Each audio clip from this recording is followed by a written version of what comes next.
이번 시간에는 전술라이트계의 신흥 강자이자 슈어파이어의 아성을 넘보는 것으로 모자라 위협까지 하고 있는 모드라이트의 제품을 리뷰하고자 합니다. 사실 여러분들은 모드라이트의 탄생 배경, 연역 등은 중요하지 않다고 생각해요. 저 역시도 그게 그렇게 크게 중요한 건 아닙니다. 중요한 건 그래서 이 제품이 쓸만한지 안 쓸만한지 라는 것이죠.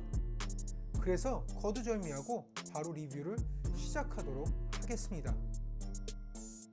저는 라이플 마운티드 라이트의 제품군 중 OKW18650 라이트 패키지와 바로 이것이죠. 그리고 PLH V2 헤드를 구입을 했습니다. 당연히 탄색이고요. 사이즈에 따라서 18650, 18350으로 나뉘고 빔의 발산각에 따라 OKW와 PLH V2로 나뉩니다. 사이즈 비교는 비슷한 크기의 슈어파이어 제품과 해보도록 하겠습니다. 바로 이게 18650 사이즈고 이게 바로 비슷한 제품의 슈어파이어인데 18350의 크기는 이 정도라고 생각을 하시면 될 것 같습니다. 보시면 아시겠지만 크기가 차이가 많이 납니다.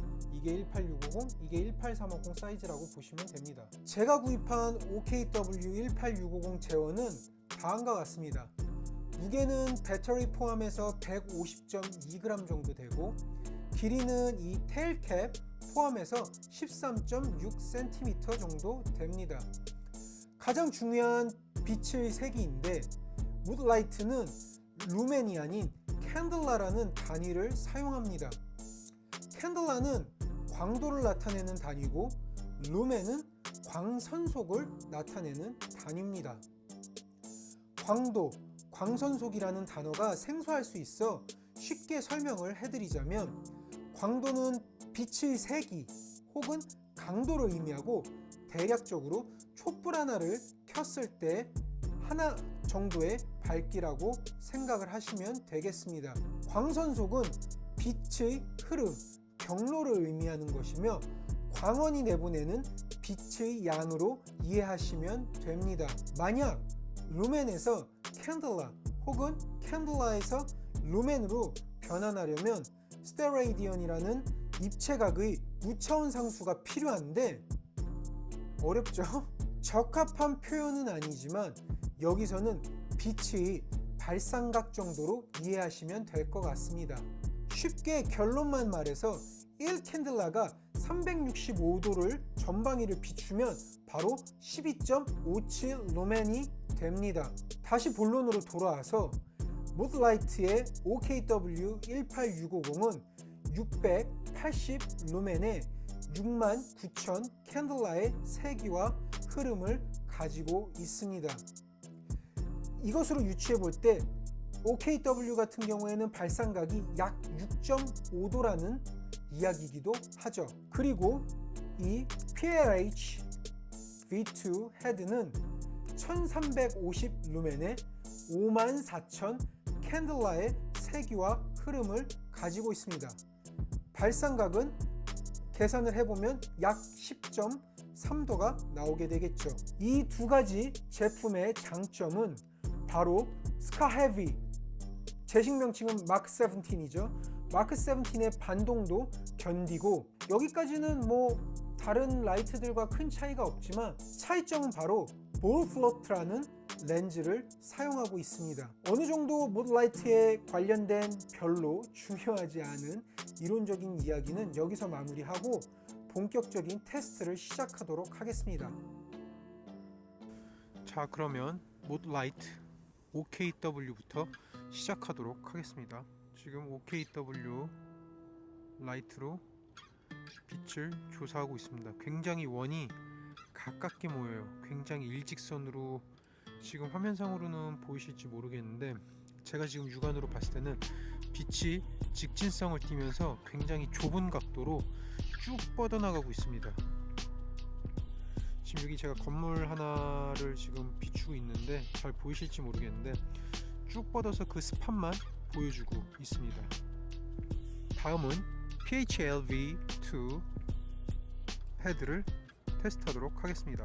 자, 자, 아까랑 좀 원이 좀 더 커졌어요. 빛의 직진성도 약간 좀 넓게 쭉 퍼져서 나가고 있습니다. 아까랑 동일한 건물을 지금 비추고 있는데, 지금 보이시면 아시겠지만 약간 좀 더 빛의 원이 좀 더 커짐을 느낄 수 있습니다. 굉장히 육안으로 봤을 때는 더 넓게 시야를 확인할 수가 있습니다. 이제 빛이 얼마나 멀리 나가는지 테스트 해보도록 하겠습니다. 우선 첫 번째로 PLH V2 시작하도록 하겠습니다. 자,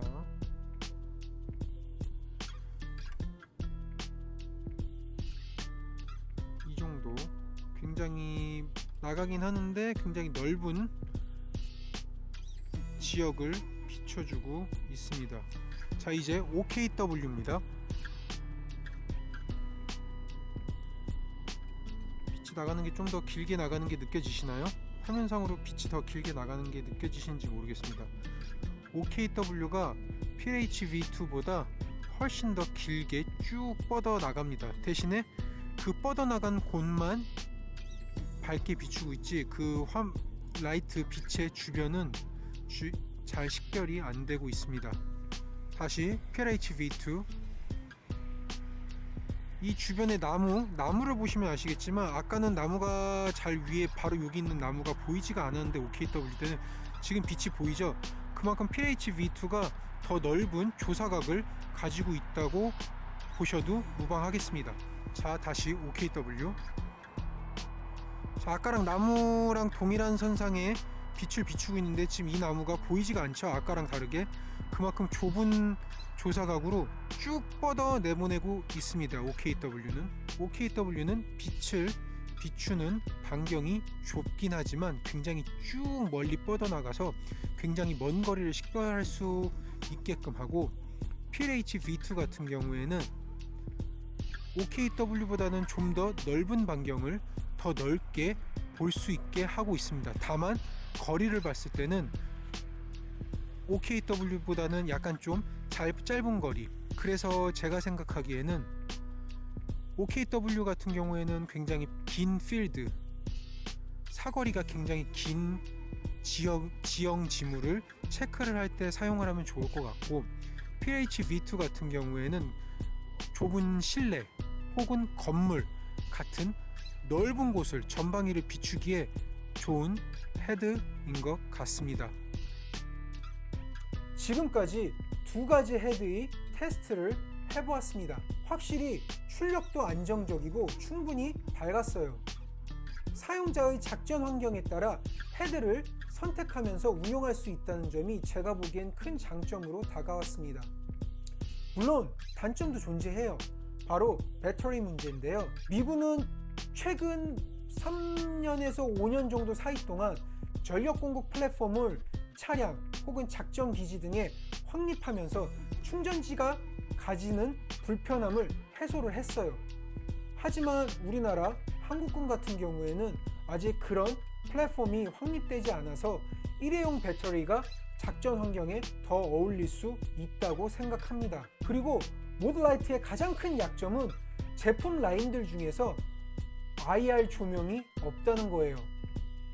경쟁사인 슈어파이어는 어찌됐건 IR 라인을 가지고 있는데 반해 모드라이트는 아직 IR 일루미네이터가 없습니다. 물론 다른 회사의 이를테면 비메이어사의 키즈라는 IR 라이트와 병행해서 사용을 한다면 상관은 없겠지만 독자적인 제품 라인이 없다는 것은 굉장히 큰 아쉬움으로 남습니다. 이러한 단점에도 불구하고 저는 모드라이트의 빛의 색이, 양, 그리고 안정성을 높이 평가하고 싶고, IR이 필요하지 않은 단기 작전에서의 장비 운용이라면 적극 추천드리고 싶습니다.